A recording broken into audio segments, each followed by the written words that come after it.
We'll get started in just a moment.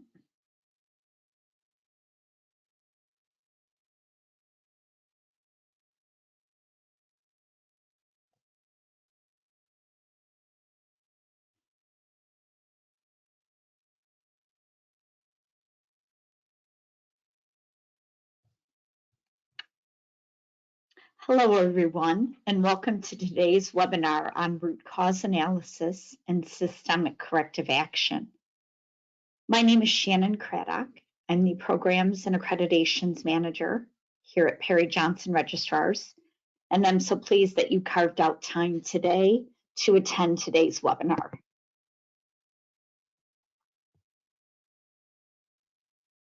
I've been told I'm not sharing my screen. All right.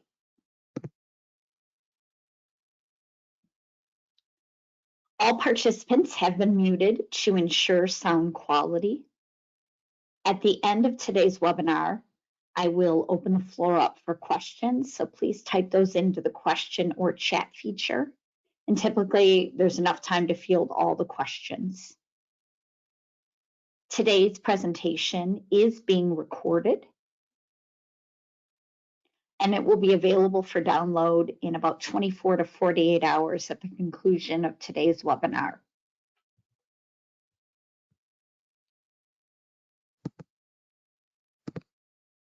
Okay, so let's talk about why we're doing this. Why this particular topic. We're also going to talk about the constituent parts of the audit finding and how a well-written audit finding sets up the problem-solving team for success. We'll be talking about corrections, containment actions, known as actions taken to correct. We'll talk about sound root cause analysis, and we'll specifically focus on the why technique, or the 5 why technique. We'll talk about actions taken to prevent recurrence of the issue, or corrective actions. And then we'll chat about actions taken to prevent occurrence of an issue, or preventive actions. And then what makes up a sound verification activity to ensure the corrective action is effective, corrections can be removed if applicable, and the problem is not recurred. So why are we doing this? Why this topic? This is one of PGR's most popular webinars, and we repeat it many times. Well, most importantly, we want your organization to improve. And there should be a strong correlation between third-party audit performance, how you do on your audits, and how you're performing in the eyes of your customers. And your performance in the eyes of your customers is really determined by on-time, on-quality product or service. The purpose of an audit, when a certification body like PGR comes in and does an audit, it's not to convince the auditor to write as few findings as possible, but it's to take systemic corrective action for each and every nonconformity that's found. And if you do this, if you really do good problem solving, find the true corrective action, implement it, verify its effectiveness, you're going to start to see this stronger correlation. There'll be less recurrence of issues. Issues may stop occurring at all, and that's where you're going to see this improvement.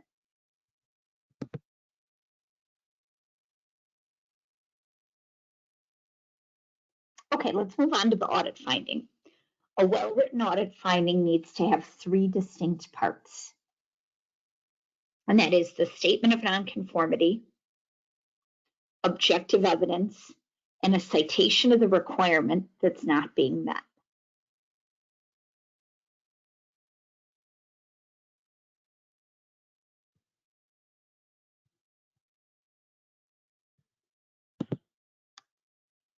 If you see an audit finding or a nonconformity that does not contain these 3 parts, they should not be written by PGR auditors, first of all, and they shouldn't be accepted by you, our clients. In fact, I'm here to tell you, you are completely empowered, and you should reject audit findings that don't contain these 3 parts at the closing meeting. From time to time, if it's allowed by the standard, our auditors will document opportunities for improvement. These should exist as statements or recommendations. There will not be a citation of a requirement not being fulfilled, because if a requirement was not being fulfilled, it should be documented as a nonconformity.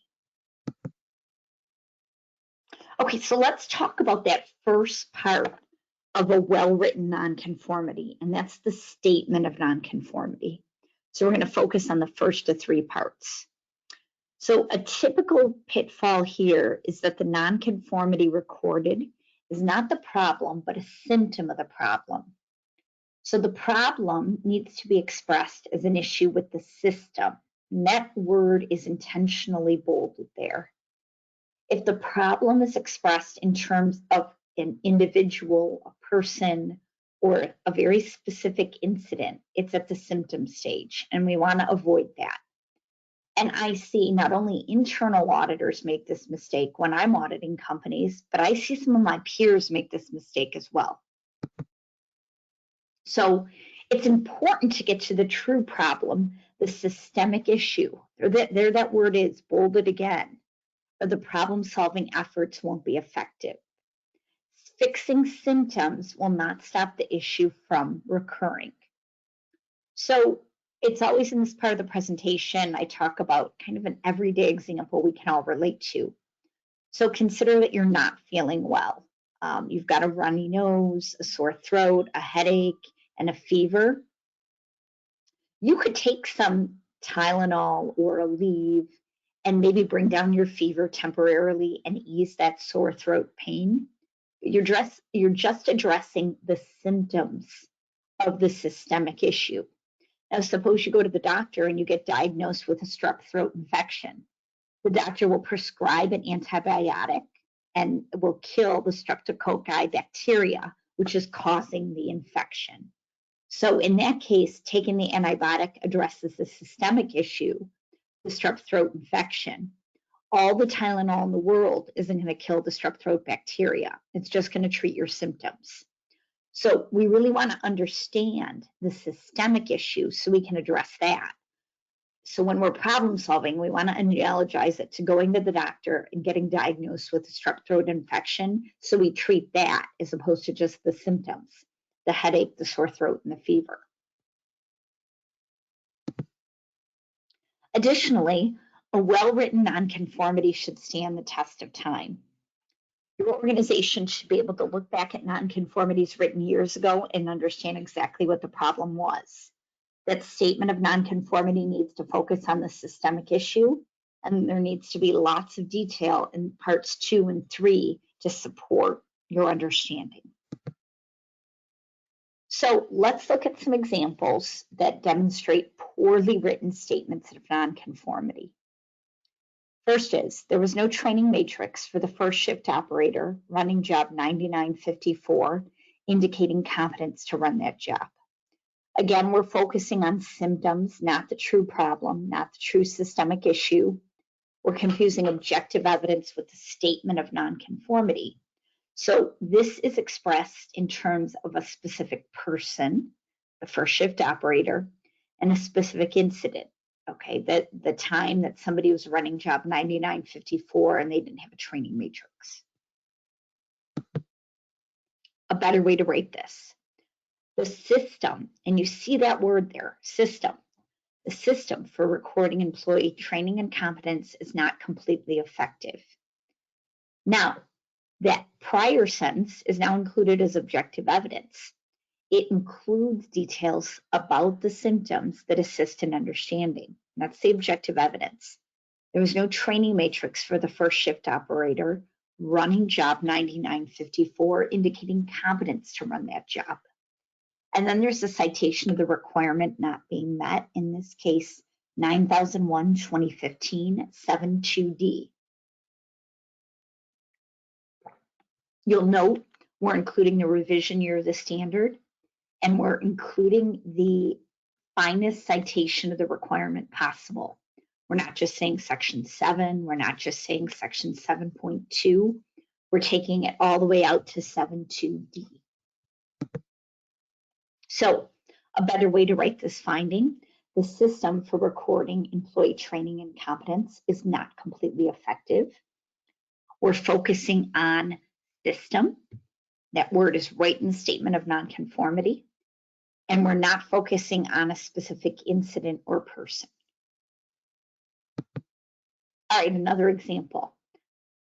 Same type of pitfall. Quality auditor in the blue cell was using an uncontrolled form to record the results of first piece inspection.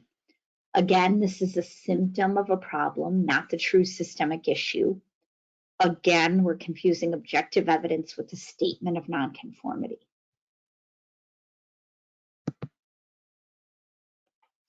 A better way to write this, the document control system, there's that word popping up again, is not completely effective.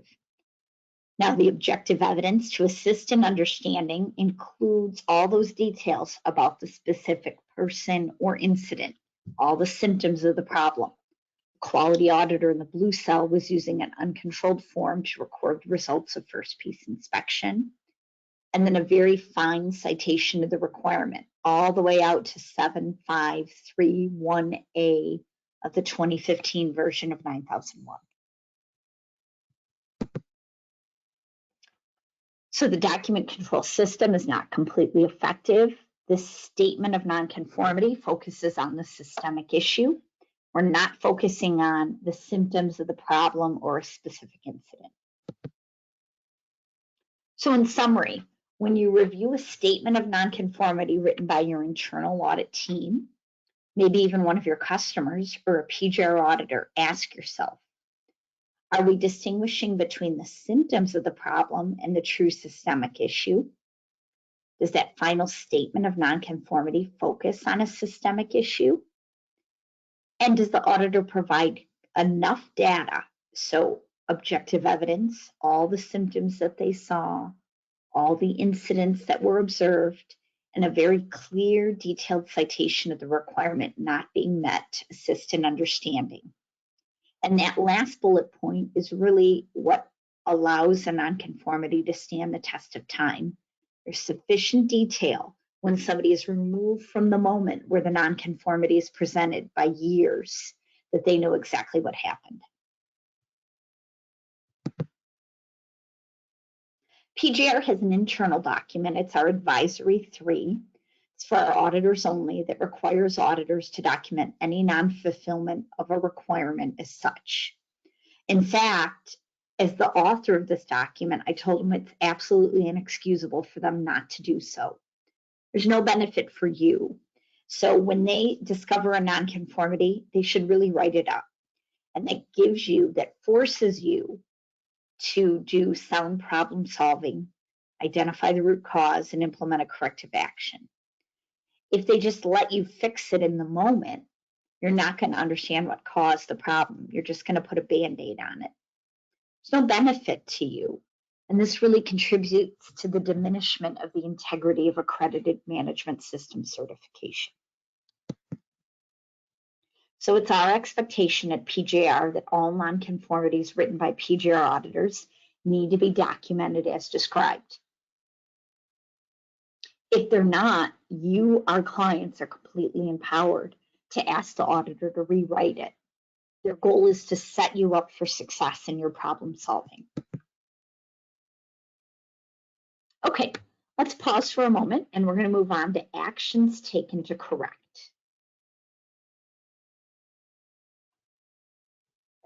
Now, these are called corrections or containment actions. This is a fairly straightforward concept that most people do a good job with. They're actions taken with respect to the symptom or incident, and they're therefore incident-specific actions.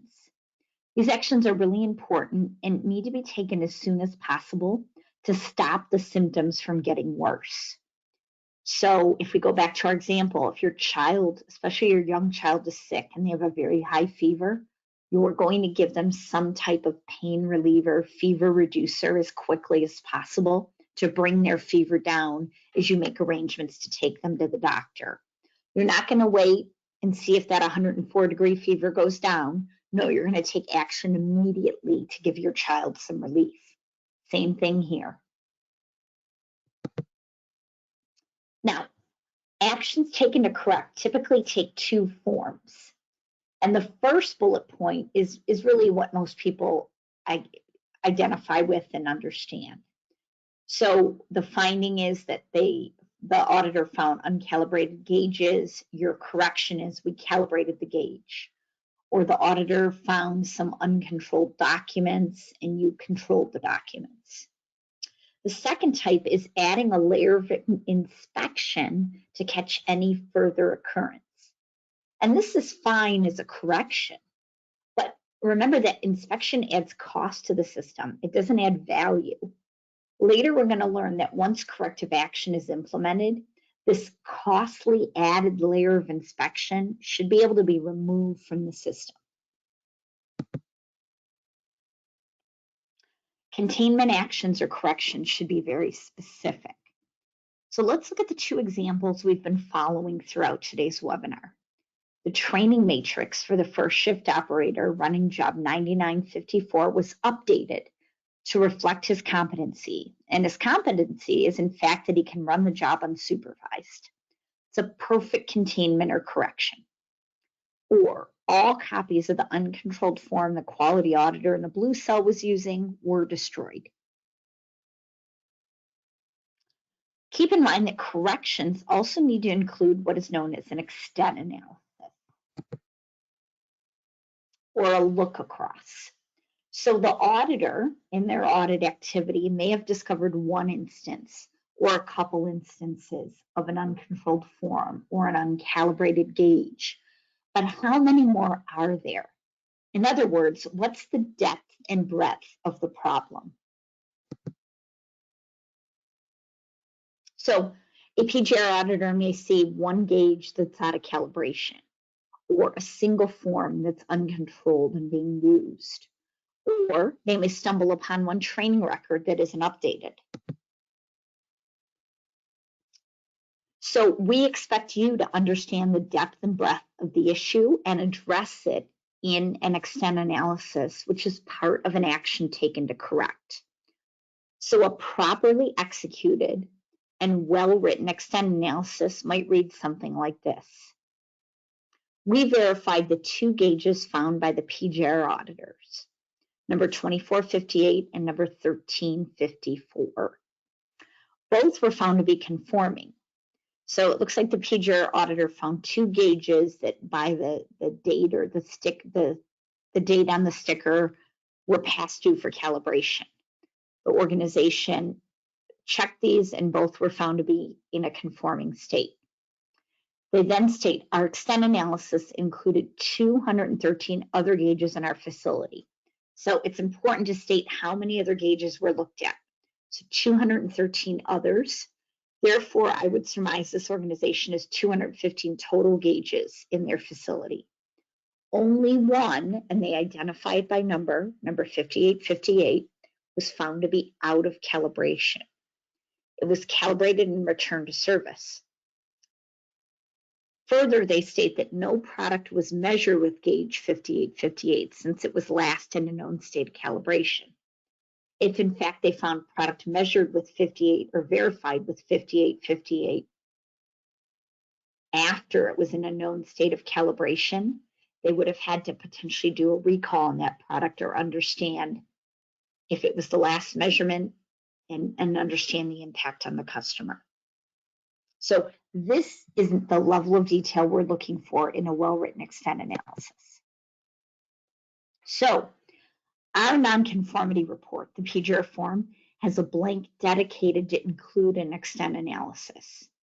And while use of our form is optional, many customer forms, many of our audited clients don't have a extent analysis blank on their form, and sometimes they forget to do this. So if you use your own form, make sure that within the correction section, you're including an extent analysis.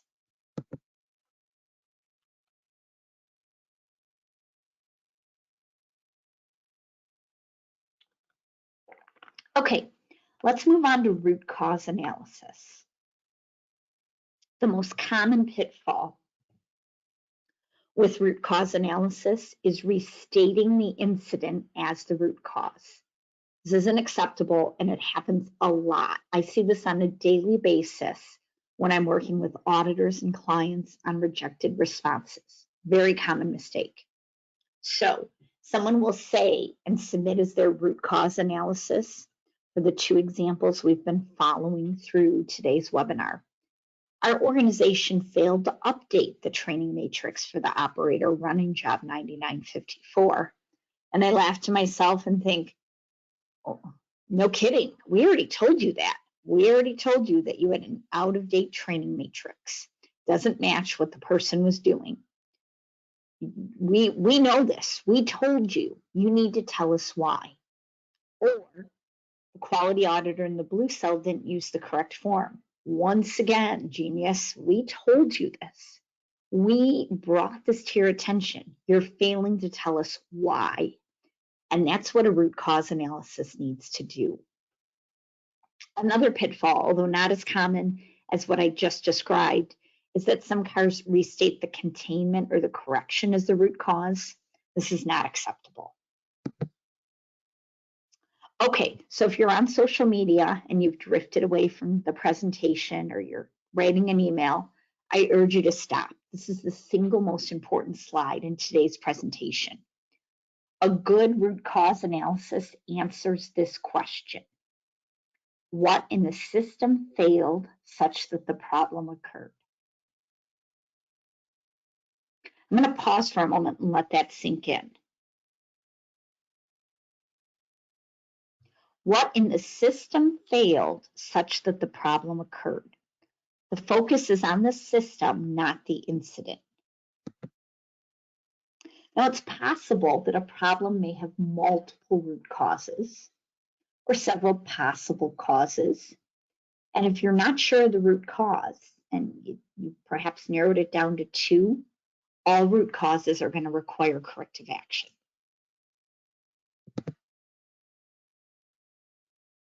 So if you found the root cause, you should be able to turn the problem off and then on again, just like a light switch. If you can't turn the problem on and off at will, then you haven't identified the true root cause. So I'm going to illustrate this with an example. I used to work for a large tier 1 automotive manufacturing organization. We supplied directly to General Motors and as well as a number of other automotive OEMs. And we were a plastic molding facility, and we had a lot of dual cavity tools. This particular part had a left hand and right hand component, and our operators kept putting the left hand part in the right hand pack out box and vice versa. We were in big trouble with GM. We stopped the line. There were issues. We had to put corrections in place very quickly. In fact, we had corrections that were the added costly layer of inspection. We had a third-party sorting company come out. They were at our facility. They were at the GM assembly plant doing sorting, tens of thousands of dollars going out the door every day. So we convened a problem-solving team. They started doing root cause analysis, and we determined that the root cause was that there was a very narrow configuration of the manufacturing cell.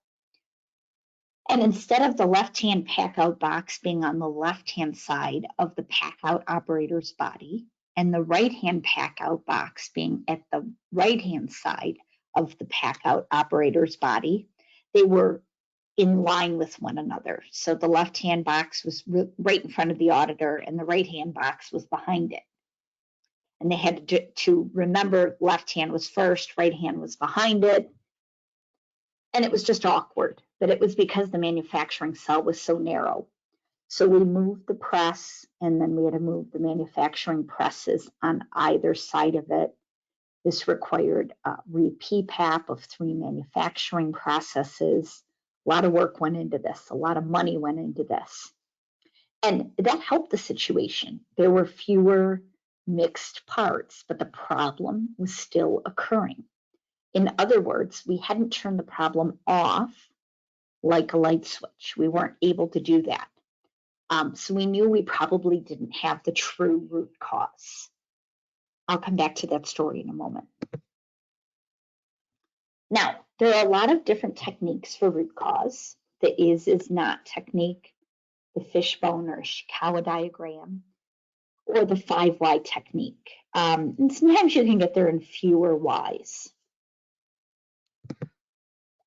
So let's look at the examples we've been following through today's webinar.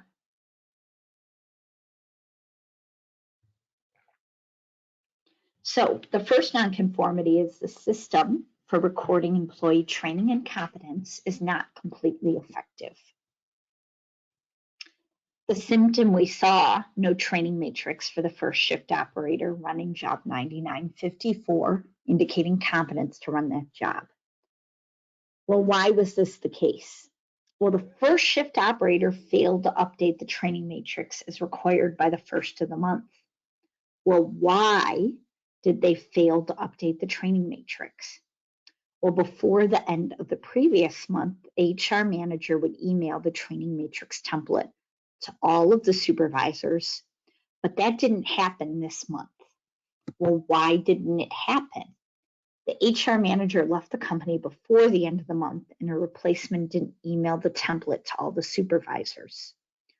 Well, why didn't the replacement email the template?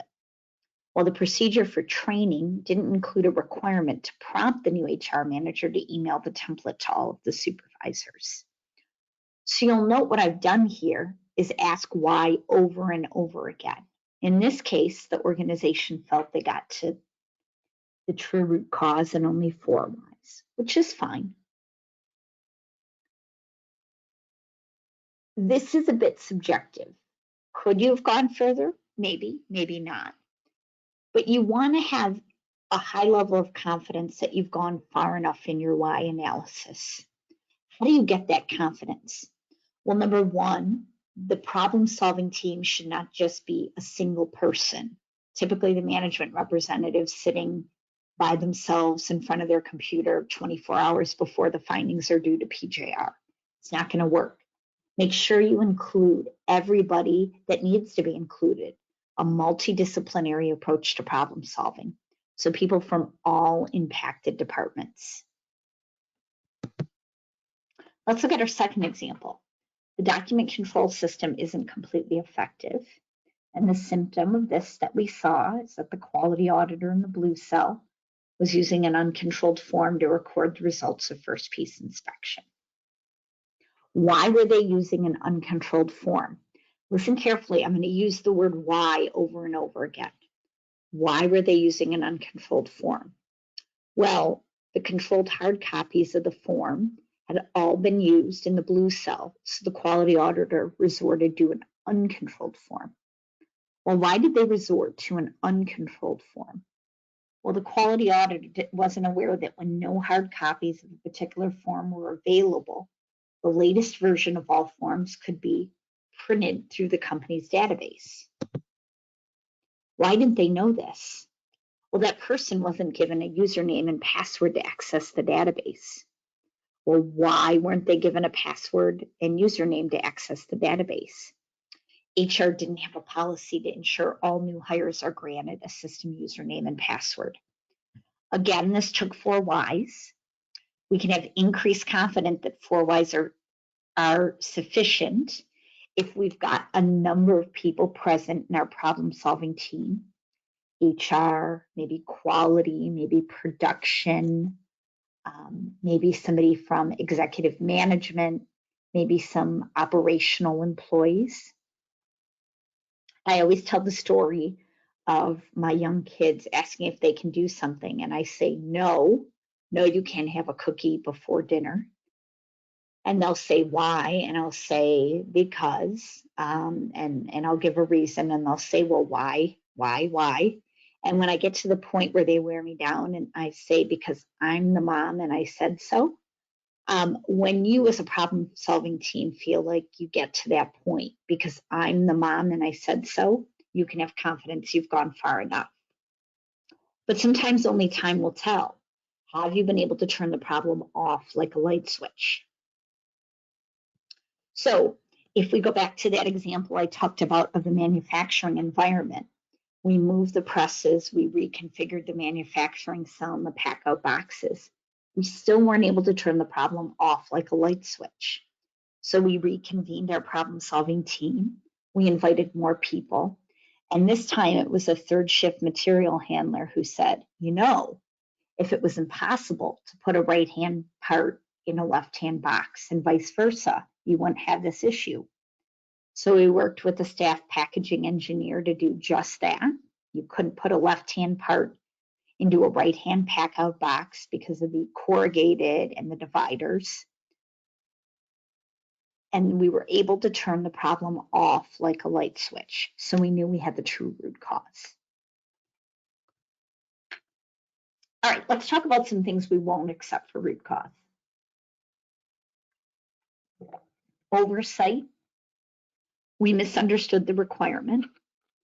Although to be honest, I have some tolerance for misunderstanding the requirement, but only if it's your first time working with a standard or maybe a new revision of a standard. Perhaps the way the auditor asks the question, the intent of the requirement becomes clear. We forgot. One of my personal favorites, another ISO 9001 blunder. Client had 4 nonconformities. That was the root cause for each. Our consultant messed up or human error. Okay, let's move on to corrective actions. Corrective actions are directly correlated to the root cause. They therefore should address that very important question. What in the system failed such that the problem occurred? A common pitfall with corrective action is that many organizations will restate their correction or containment, and this is not acceptable. Corrections and containment actions are very different than corrective actions. You have to understand the difference. We already talked about correction or containment. It's to address the symptoms. It's taking Tylenol to bring down a fever. It's hiring a third-party sorting company to be on site at my former employer in General Motors to sort product and certify it as conforming. Those are containment or corrections. Corrective actions are directly related to the root cause. They not only address the systemic issue, but they should be irreversible. They should involve a change in the system. So a lot of times organizations will say, we're going to retrain. That's our corrective action. That's okay, but training by itself is generally not a system change. Not to mention, you probably already trained already. What's going to make this version of training more effective? And in the automotive industry, corrective actions should prompt changes to your FEMAs and control plan, and they may require a new PPAP. There needs to be at least one corrective action for each root cause that was identified. And in order to know that you have the true root cause, subsequent data should show that the problem has 100% disappeared. You've turned it off like a light switch. If you want to go further, you can recreate the defect. You can remove the corrective action from the system in a controlled environment and see if the problem recurs.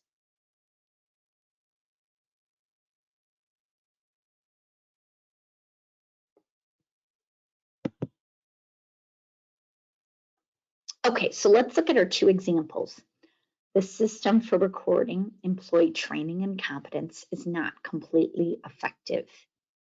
Our corrective action, Section 4.6 of the training procedure was updated to include a requirement for the HR manager to email the training matrix template to all supervisors at the end of the month. The new HR manager was trained and she added an automatic reminder to Outlook to perform the task.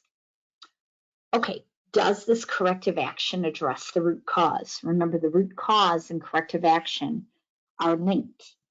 Let's go back and see. The procedure for training didn't include a requirement to prompt the HR manager to email the template.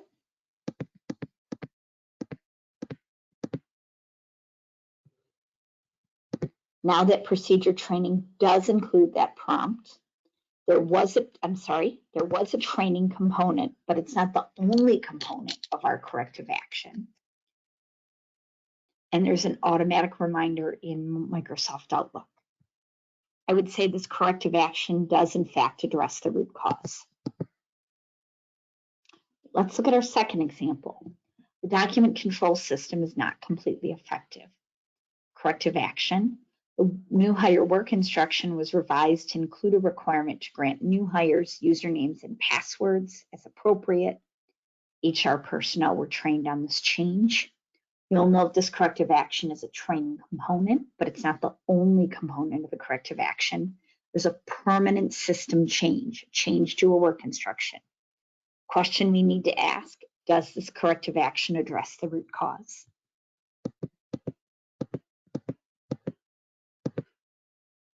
HR didn't have a policy to ensure all new hires are granted a system username and password.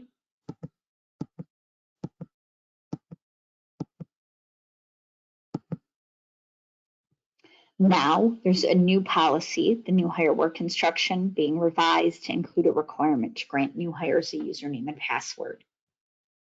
This corrective action does address the root cause.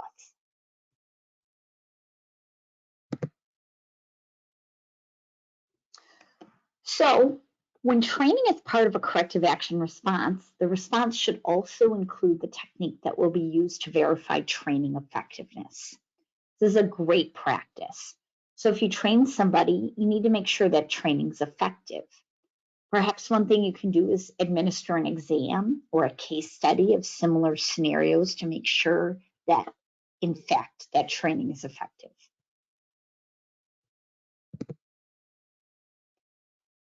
Okay, let's talk about preventive actions.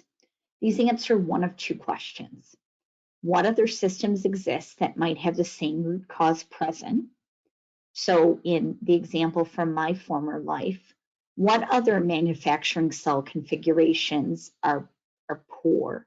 Or what other dual cavity tools have pack out boxes where you can put a left-hand part into a right-hand box? What systems could I have had in place that would have prevented this from happening?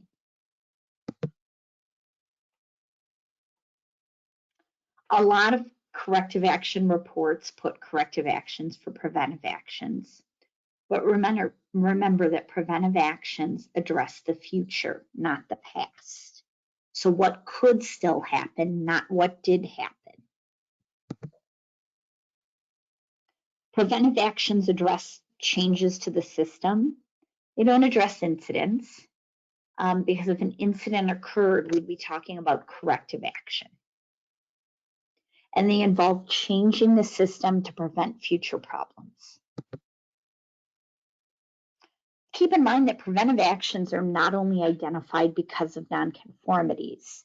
Many management system standards require preventive action as a proactive process with inputs from multiple sources, like near-miss reports, 5S programs, or other lean initiatives, employee suggestions.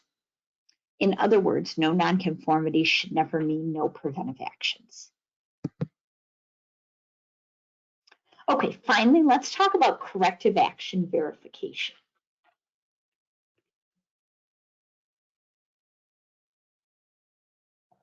A very critical and often not performed step to close out the problem-solving process.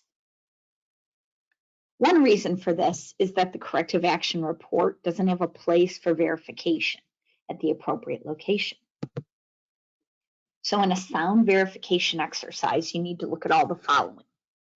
Have we taken a containment or correction to stop the bleeding? I.e., did we take Tylenol to bring down our high fever? And if we implemented a costly added layer of inspection, I'm down at the fourth bullet point now. We've implemented a costly added layer of inspection, like hiring a third-party sorting company. We should be able to remove that. And that's because we've done a proper root cause analysis and we've turned the problem off, just like a light switch. And we've implemented an irreversible systemic corrective action that systemic corrective action addresses the root cause. And we've also looked at opportunities for preventive action. So we've got other manufacturing cells where you can put a left-hand part into a right-hand box. All of these 5 points are considered. We have a sound verification activity. We need to keep in mind that corrective actions, while meant to be irreversible, tend to be reversible. When we're changing a system, it means we're changing the way work is performed. And we all know change is difficult. Systems tend to return to where people feel comfortable. So you want to continue to verify actions even after you get positive results on the first verification. So if you implement a new process and you train everybody and you verify the effectiveness of that training, and you come back 2 weeks later and everybody says, great, everybody's doing exactly what they're supposed to be doing, you may not want to close that corrective action on your log. Will they still be doing what they're supposed to be doing 30 days from now, 90 days from now, 180 days from now? Continue to verify actions even after you get positive results on the first verification. Essentially, what I'm telling you is you shouldn't have a KPI to close out every nonconformity on your corrective action log in 30 days. Some issues may take longer to verify. Number one, because they only happen once or twice a year. I'd like to acknowledge the IAOB for some of the slide content I presented today.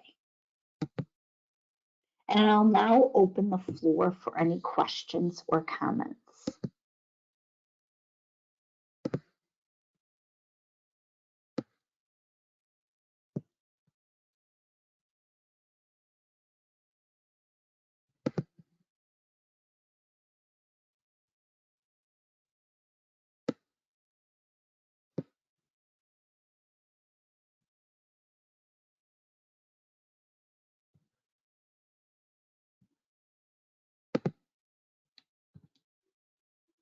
Thanks for that feedback, Carl. I appreciate your compliment.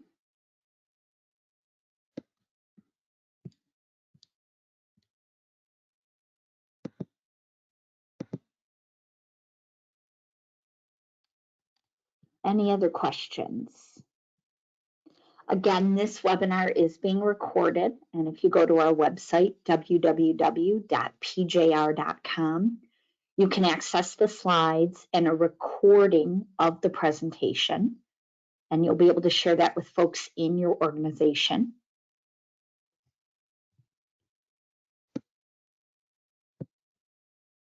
Previous versions of this webinar are also available.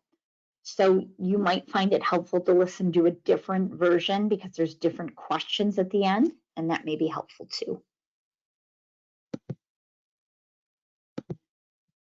Somebody's asking what a KPI is. A KPI is a key performance indicator. Apologize for using an acronym and not the full name. So a KPI is a process measurable. So a lot of times for a corrective action process, organizations will establish KPIs that say, close issues out in 30 days. I don't agree with that KPI, Larry. I think a better KPI might be initial response in 24 hours, a full response, including root cause and corrective action in 30 days. And then you're going to get better problem solving, better results. You won't be in a rush to close things in your log without doing sound verification. The slide deck will also be available.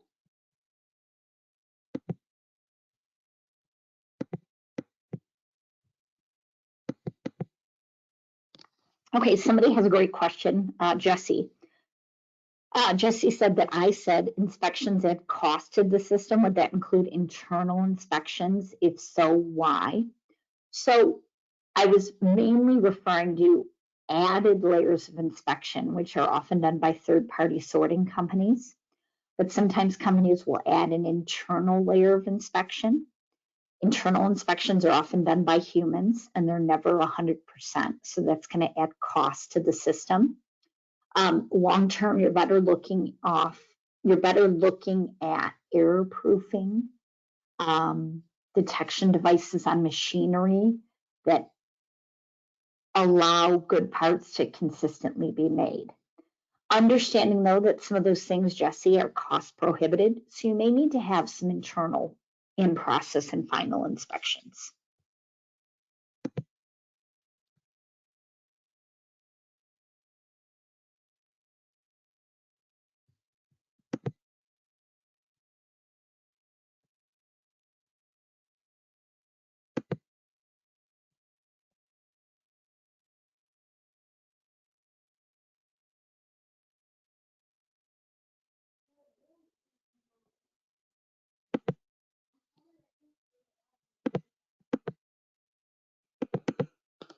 I'm saying, can multiple root cause analysis techniques be used in one investigation? I mean, it's possible. Some companies may use different techniques to see if they get the root cause.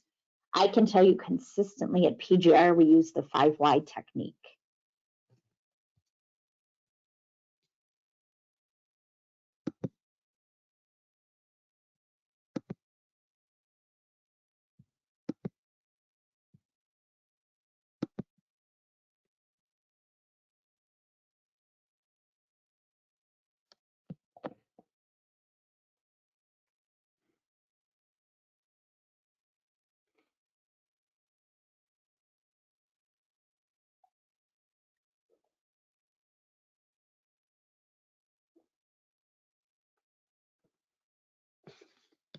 Getting more questions coming in.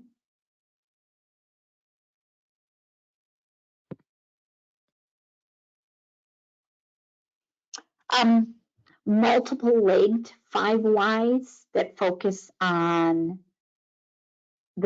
technical and detection root causes are really helpful, Dondra.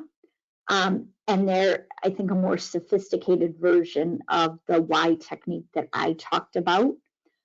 If your organization is at that level, that's fantastic. I would recommend continuing to choose that. If you're newer and struggle with problem solving and submitting good causes, let's just focus on the why technique. But yeah, that multiple-legged 5 why is fine.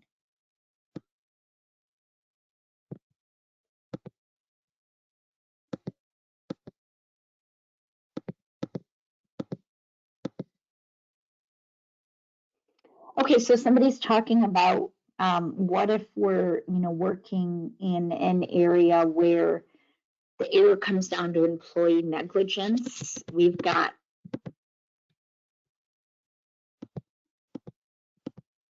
good processes and policies. The error comes down to employee negligence. So you certainly can have good policies, good work instructions. You need to be considering if your processes are allowing bad product to be made that the operators aren't catching in their negligence. So I'd ask you to consider error proofing, and then maybe you need to take a look at the employee. I think there's a difference between an employee being recalcitrant, intentionally negligent, or employees simply not catching things and being well intended because the system allows bad product to be made. That's to address your question, Austin.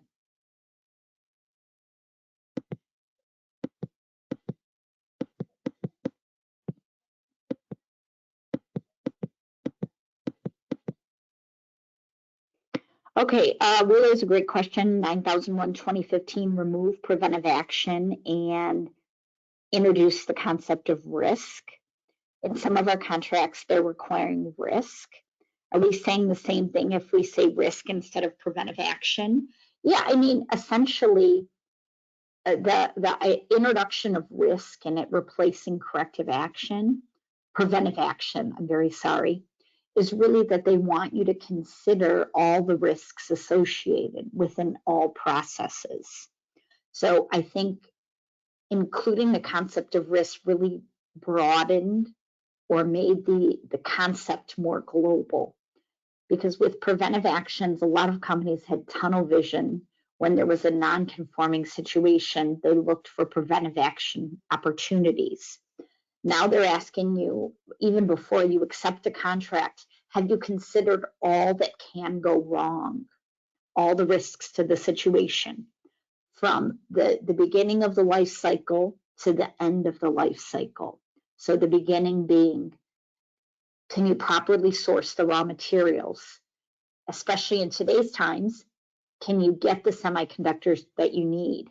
Can you get sufficient staff to make the product? Do you have the machinery and equipment in place? Do you have the technology? Do you have the knowledge to make this product? Are there shipping delays? All of those things need to be considered. It's a much broader concept.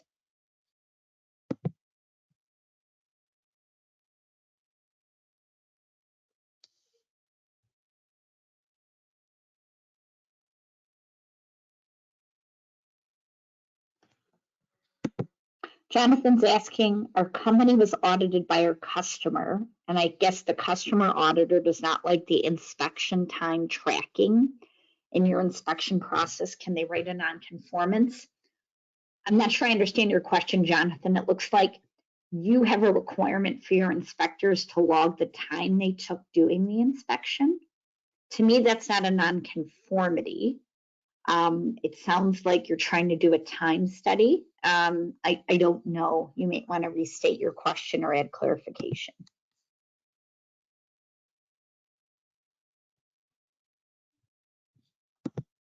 Tim's got a great point. A supervisor submits a labor shortage as a root cause. Should the root cause be denied or passed to HR? A labor shortage could very well be a valid root cause. I know many organizations coming out of a pandemic are still struggling with staffing and getting good people to come to work. So I think now more than ever in 2023, that's a valid root cause.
Folks, be sure to watch our website, www.pjr.com,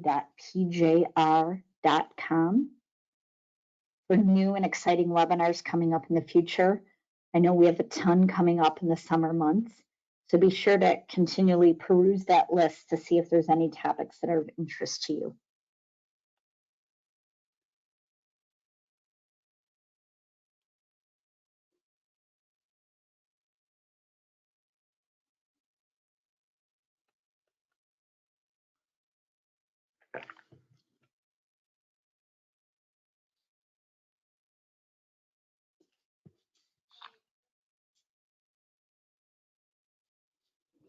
Okay, it looks like I've answered all the questions. I don't see any new questions coming in. Appreciate your time today. Thanks for tuning in, and I hope you found this webinar helpful.